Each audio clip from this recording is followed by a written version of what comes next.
à tous et bienvenue sur ce nouvel épisode d'Insomnie hors de mon lit. Premier épisode de l'année 2024, où bien sûr je ne peux pas m'empêcher de vous envoyer mes meilleurs vœux pour cette année qui démarre.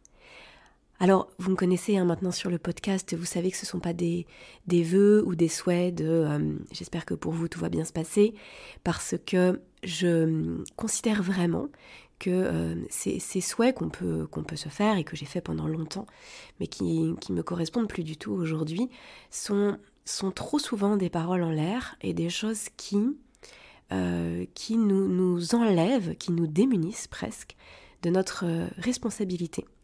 Notre responsabilité veut dire notre liberté aussi.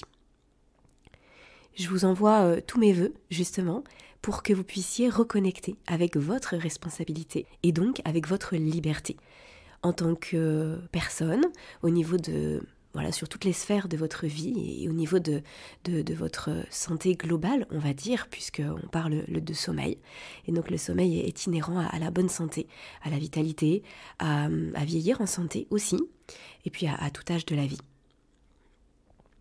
Cette notion de sommeil que maintenant je traite depuis plusieurs années sur le podcast, j'ai commencé il y a plus de 3 ans et demi en arrière, c'est vraiment quelque chose qui m'anime, ça c'est sûr, qui m'enthousiasme, c'est sûr aussi, qui me nourrit beaucoup aussi, c'est toujours un vrai bonheur de partager, de transmettre, c'est quelque chose que j'aime énormément. Mais c'est aussi quelque chose qui m'apprend, qui m'élève. Et le fait de vous faire ce podcast aujourd'hui avec ces propos-là, c'est vraiment pour moi la résultante d'un grand chemin. J'aurais jamais pu tenir ces propos-là il y a 7 ou 8 ans en arrière. C'est vraiment quelque chose qui a fait sens petit à petit, et aujourd'hui que je partage avec beaucoup de confiance, beaucoup de sérénité et de façon très éclairée. Je vous invite vraiment à sortir de ces vœux. De ces vœux de j'espère que tu seras moins fatigué cette année, j'espère que tu vas mieux dormir, j'espère que tu seras moins malade, j'espère que tu auras de la chance, j'espère que si, j'espère que ça.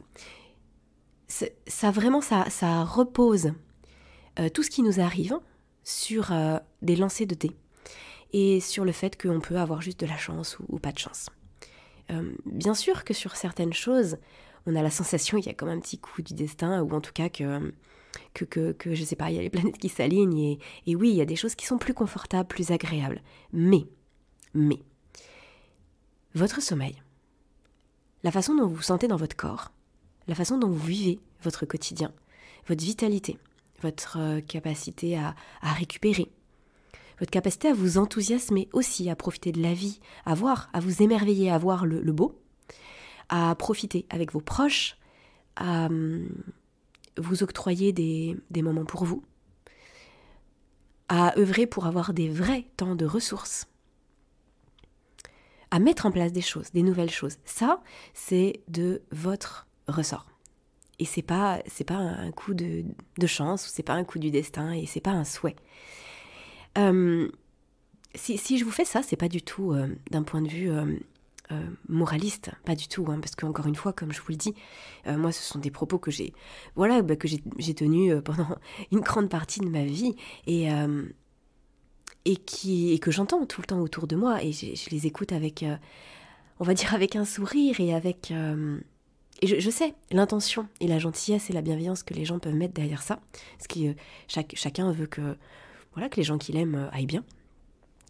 Mais si je vous fais ce podcast-là aujourd'hui, c'est parce que justement, je pense que en se détachant de ces mots, en ne les répercutant pas nous-mêmes, et en les entendant avec un tout petit peu plus de recul, avec un tout petit peu plus de distance, en reformulant, et en aidant aussi ses proches à reformuler, à reformuler soi-même pour ses proches, eh bien, c'est déjà un premier pas.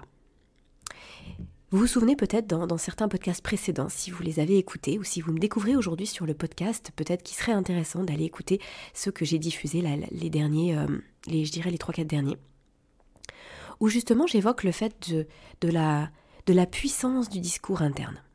La puissance à tout niveau. Un discours interne qui serait un peu autodestructeur, ou un discours interne justement qui peut renverser déplacer des montagnes, comme on dit.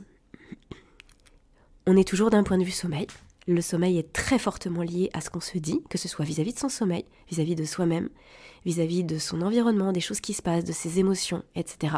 Mais aussi du rapport qu'on a à son corps, d'un point de vue physiologique, d'un point de vue physique. Et donc ce discours interne, il commence par des petites choses comme ça. Et donc là, j'avais envie d'appuyer là-dessus.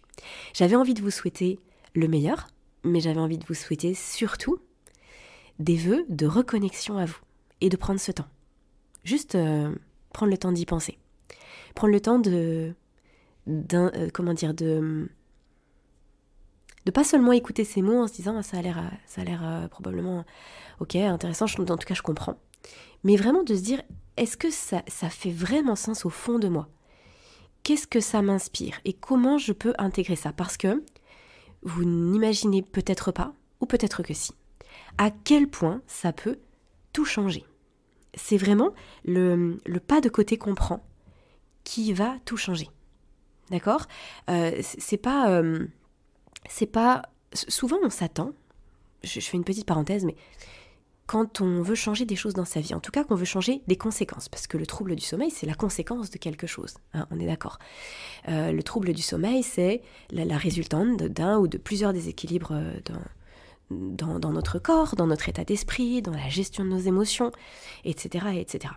Si on veut que ça change, il faut que le reste change. Et souvent, on s'attend à ce que les changements ils soient énormes, qu'ils arrivent tout d'un coup, et qu'ils arrivent de l'extérieur, et qui, d'une certaine façon, ils s'imposent à nous, et puis on espère aussi que ce soit facile. Peut-être que là, quand je vous dis tout ça, vous dites « Ah ouais », au fond de vous, vous sentez que oui, c'est ce que vous aimeriez. Moi, c'est ce que j'ai voulu pendant tellement de temps qu'en tout cas, si j'avais entendu ce discours-là, ça m'aurait beaucoup parlé. En réalité, les changements qui sont les plus porteurs, les changements qui vous emmènent le plus loin, ce sont les changements qui commencent par des petites choses. Des petites choses. Peut-être que vous avez entendu parler de l'effet papillon. Peut-être que vous avez entendu parler de... Alors, c'est un phénomène, je ne vais pas rentrer dans le détail, mais souvent on dit par exemple qu'en météo, on ne peut pas prévoir le temps au-delà de 14 jours. Sinon, c'est de toute façon faux et aléatoire. Parce que justement, il y a trop de paramètres, il y a trop de variables. On dit que c'est souvent...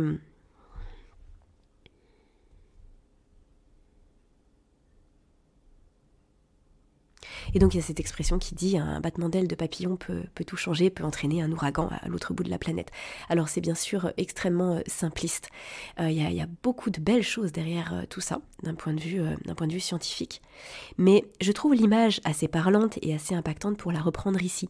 C'est pas forcément la tempête ou l'ouragan, en fait, que vous allez pouvoir mettre comme ça, en place, d'un seul coup. C'est souvent le petit battement d'aile du papillon. C'est ça que vous allez pouvoir faire, surtout si vous êtes épuisé, surtout si ça fait longtemps que ça dure, surtout si vous en avez marre, si vous êtes démoralisé. Vous irez pas toucher la tornade, vous pourrez pas mettre ça en place, c'est pas possible. Par contre, le battement d'aile, oui, la petite chose, le petit pas, le pas de côté, la chose en vous qui d'un seul coup fait absolument, qui change tout. Et je discutais avec une amie il y a quelques semaines de ça en arrière, justement autour du sommeil, et elle me disait mais Aurélie, c'est vrai que quand je t'entends parler de ton histoire autour du sommeil, on parlait un petit peu de nos vies dans le passé il y a quelques années, et elle me dit mais en fait c'est arrivé vachement vite finalement pour toi entre ta prise de conscience, le fait que tu t'en sortes et ensuite le fait que tu le partages. Et je lui ai dit c'est vrai, et en fait si j'avais voulu que ça se passe aussi vite, ça n'aurait jamais pu se passer aussi vite. Là, c'est arrivé vite parce qu'en fait, j'ai pas regardé loin devant, parce que j'ai pris les choses une à une, des petites choses, et il y a une petite graine qui s'est vraiment plantée dans mon cœur, en fait, dans mon esprit, en tout cas, qui s'est vraiment, qui a germé à ce moment-là, et qui m'a fait prendre conscience que tout était possible, parce que c'était mon état d'esprit qui devait changer. Alors après, bien sûr qu'il y a des choses que j'ai faites, c'est évident. Et bien sûr qu'il y a des choses que je vous invite à faire, évidemment aussi.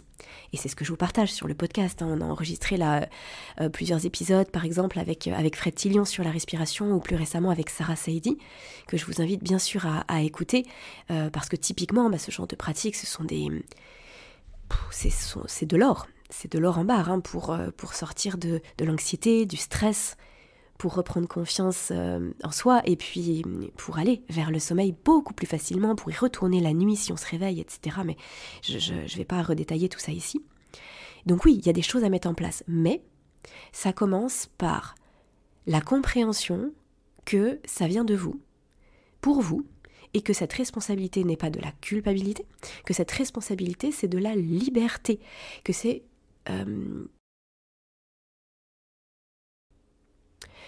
une sorte d'antifragilité. C'est un petit peu à ça que je voulais venir dans ce podcast. Commencer cette année en parlant d'antifragilité, ça me paraissait être un message très fort. Donc on y vient.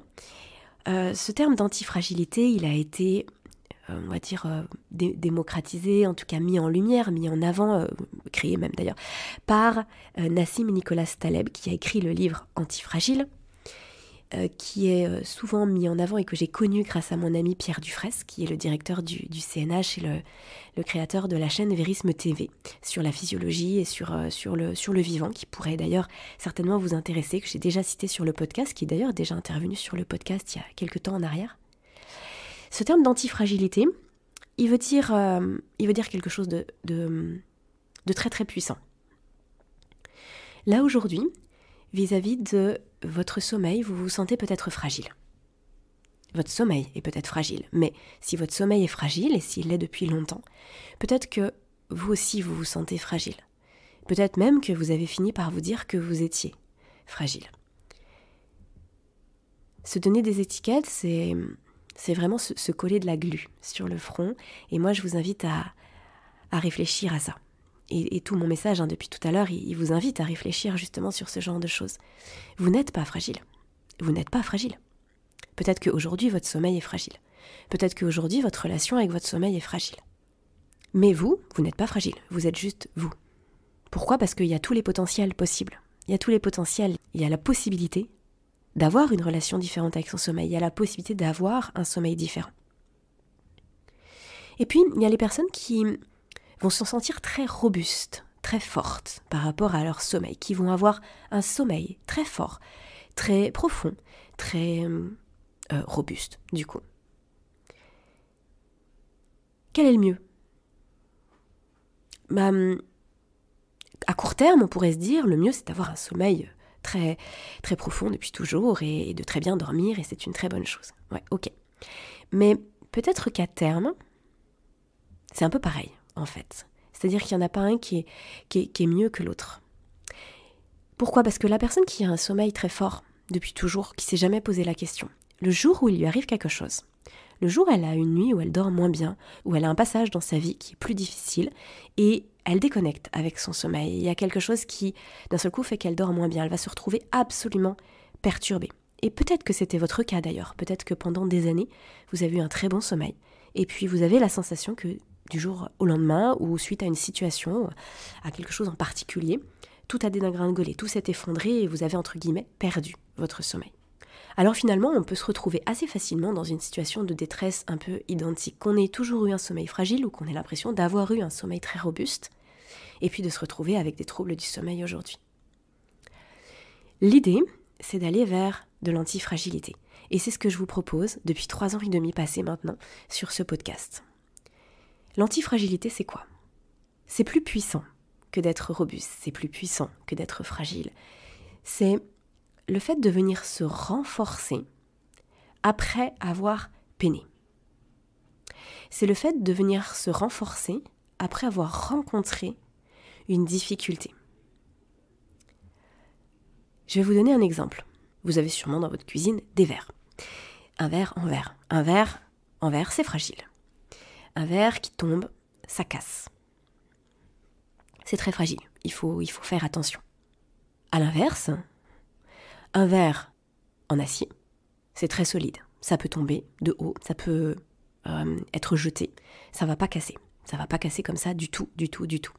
Donc c'est solide, c'est robuste. Ce qui serait antifragile, c'est un verre qui, en tombant, devient plus solide.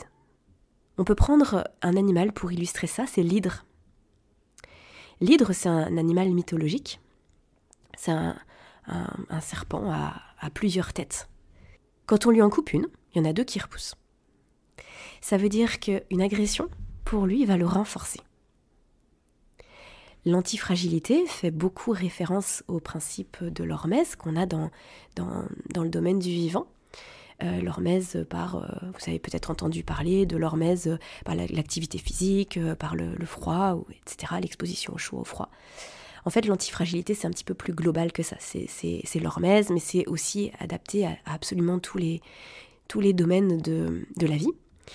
Et donc, dans son livre, Nassim Nicholas Taleb va effectivement montrer à quel point tous les systèmes, s'ils sont antifragiles, ils vont s'en sortir beaucoup mieux que d'autres. Les systèmes économiques, au niveau social, au niveau de...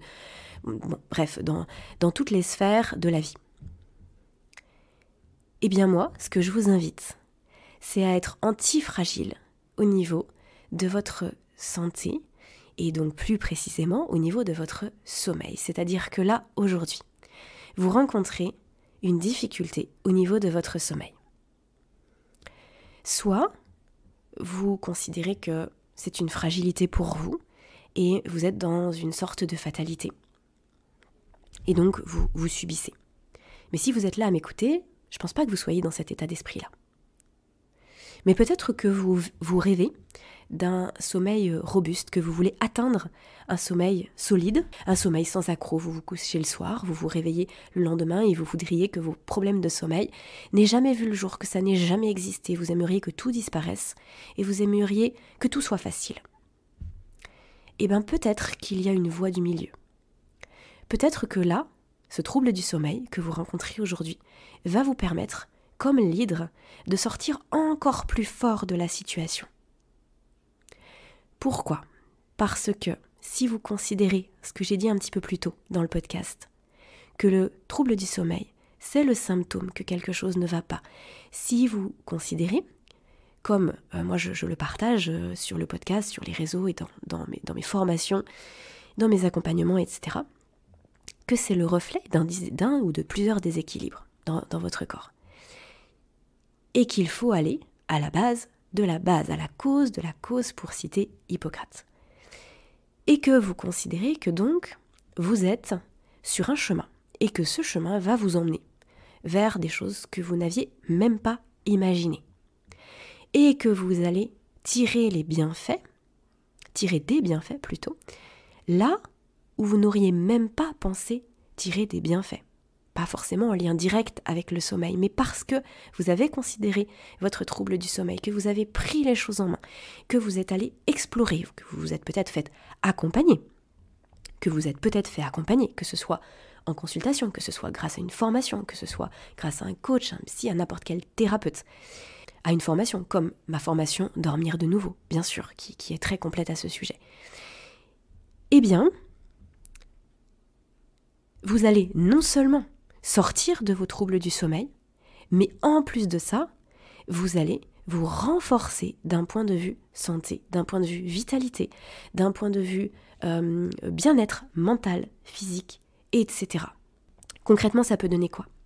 Si vous travaillez sur, par exemple, toute la sphère digestive, si c'est votre problème principal duquel découle votre trouble du sommeil, eh bien, possiblement que vous allez gérer votre problème de constipation, peut-être que vous avez.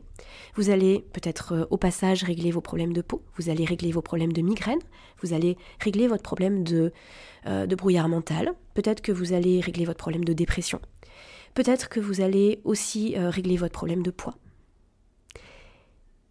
Vous voyez un petit peu comme ça peut être puissant. Et vous voyez un petit peu comme le fait de considérer ce trouble du sommeil aujourd'hui comme un tremplin vers du mieux, comme une possibilité de vous rendre antifragile. Vous voyez comme c'est puissant et vous voyez comme c'est un pilier de motivation qui ne doit pas être négligé. Cette antifragilité, vraiment on peut la considérer à tout niveau. Mais j'en avais jamais parlé d'un point de vue sommeil. Et là, aujourd'hui, c'est vraiment mon message pour ce début d'année 2024. C'est vraiment ce que j'avais envie de vous partager. Ça me trotte dans la tête depuis plusieurs semaines maintenant, parce que je vois trop de personnes qui qui ont du mal à mettre des choses en place. C'est très difficile de trouver la motivation de changer. C'est très difficile de faire ce pas de côté, aussi petit soit-il, que je vous propose là, que je vous proposais dans ce début d'épisode. C'est difficile, c'est coûteux, ça demande, on ne se rend pas compte que de penser différemment, ça demande de l'énergie. Et pourtant, c'est vrai. Il faut trouver un leitmotiv, il faut trouver une source de motivation peut-être plus importante que ce que vous avez, pour que vous puissiez vous dire, et ça sur le long terme, oui, c'est logique, oui, ça fait sens, oui, c'est la voie, oui, c'est absolument ce que je dois faire, j'ai pas de doute là-dessus. J'ai conscience que ça peut être coûteux, que ça peut être difficile. Quand je dis coûteux, c'est pas coûteux en argent, bien que ça peut être coûteux en argent selon ce qu'on veut faire, bien sûr. Mais quand je dis coûteux, c'est surtout coûteux d'un point de vue mental, de se booster, de se pousser à mettre en place des choses dans son quotidien, à changer ses habitudes. Le nombre de personnes qui me disent « Oui, je sais que je devrais pas scroller 1 heure sur mon téléphone avant d'aller me coucher. » Je le sais, on me l'a dit, peut-être même que c'est moi qui ai dit à la première consultation avec la personne et qu'elle revient quelques semaines après et qu'elle me dit « Je sais que vous me l'avez dit, mais je n'ai pas pu le faire. » Moi, je blâme pas les gens qui peinent comme ça. J'essaye toujours de trouver des petits trucs pour qu'on puisse remplacer, qu'on puisse trouver une alternative, parce que c'est pas qu'une question de... C'est pas que la personne, elle veut mal faire. Et si vous vous sentez concerné, c'est pas que vous voulez mal faire. Moi, j'en ai tout à fait conscience. C'est juste qu'à un moment donné, dans notre cerveau, il y a des chemins qui sont mis en place et qui sont très difficiles à changer. Donc, il faut aider ces chemins à faire des détours, en fait, à prendre une autre... il faut aider à ce qu'une autre voie se crée. Et le podcast d'aujourd'hui, il a vraiment pour objectif de vous aider à créer cette autre voie, à tout niveau, et que vous vous disiez « Oui, c'est maintenant, je ne vais pas attendre plus parce que plus j'attends, plus je reste dans un schéma un peu autodestructeur parfois, ou en tout cas dans un schéma qui me fatigue, qui m'affaiblit. Parce que les jours, les semaines, les mois et les années, ça file très très vite. Et qu'on veut profiter de cette vie qu'on a sur Terre, de ce temps qui nous est accordé entre notre naissance et le moment où on disparaît. On veut profiter de ça et on veut en profiter le mieux possible. Donc, pour avancer là-dedans, eh bien, il faut avoir cette motivation, il faut avoir cette attente, il faut vouloir prendre cette autre voie. Et donc ça passe par la compréhension, ça je le dis tout le temps, la compréhension de ce qui se passe pour vous, la compréhension de votre sommeil, et aussi par le fait de voir plus loin, de comprendre que cette recherche, cette quête, parce que pour moi c'est vraiment une quête, c'est vraiment quelque chose d'aussi fabuleux qu'une quête finalement, eh bien ça va vous permettre de vous sentir mieux à tout niveau. Et c'est vraiment cette démarche d'antifragilité. Oui, vous avez été touché par une flèche, mais cette flèche, par la flèche de l'insomnie, on va dire. En tout cas, c'est comme ça qu'on peut le percevoir, même si c'est pas quelque chose qui vient de l'extérieur. Mais en tout cas, vous êtes retrouvé avec de l'insomnie à un moment donné. Qu'est-ce que vous faites de cette blessure ? Est-ce que vous êtes fragile et là, du coup, tout s'arrête et ce sera comme ça pour tout le temps ? Ou est-ce que vous décidez que non et vous profitez pleinement du fait que votre corps, votre organisme, votre corps, il est naturellement antifragile. C'est physiologique, c'est-à-dire que nous ne sommes pas du verre. Si on se casse une jambe, là où il y a eu la fracture de l'os est plus solide. Nous sommes naturellement antifragiles. Mais pour ça, il faut entretenir son terrain. Et il faut se donner les moyens d'accompagner son corps dans les processus du vivant, dans les processus physiologiques, l'accompagner et lui donner ce dont il a besoin pour exprimer pleinement son antifragilité. Je vais m'arrêter là pour ce podcast de bonne année, donc je vous souhaite mes meilleurs vœux d'antifragilité. Je vous souhaite d'être aligné avec vous-même, de faire des choix éclairés, comme tous les ans. Ça, je pense que je dois le dire tous les ans. Et je vous souhaite de trouver les ressources et la motivation pour être fier de vous, avancer et illuminer aussi votre entourage, parce que investir sur soi, c'est la plus grande marque d'altruisme. C'est le plus grand acte de générosité. Déjà parce qu'on inspire les autres, et ensuite parce que on peut faire partager ce dont on déborde, si on déborde d'énergie, de vitalité, de sourire, de joie, de bien-être, d'émerveillement, eh bien on va pouvoir partager tout ça aux gens qui nous sont proches, aux gens qu'on aime, et eux-mêmes vont pouvoir se nourrir de tout ça et le partager autour d'eux. Je vous souhaite une très belle année 2024. Pour soutenir mon travail sur le podcast, n'oubliez pas que vous pouvez noter, partager le podcast et je vous invite à me rejoindre sur Instagram aussi pour plus de contenu. Je partage des réels où je parle de différents sujets qui vont vous permettre d'avoir de très bons rappels ou de nouveaux outils, de nouvelles pistes à explorer pour sortir de votre trouble du sommeil.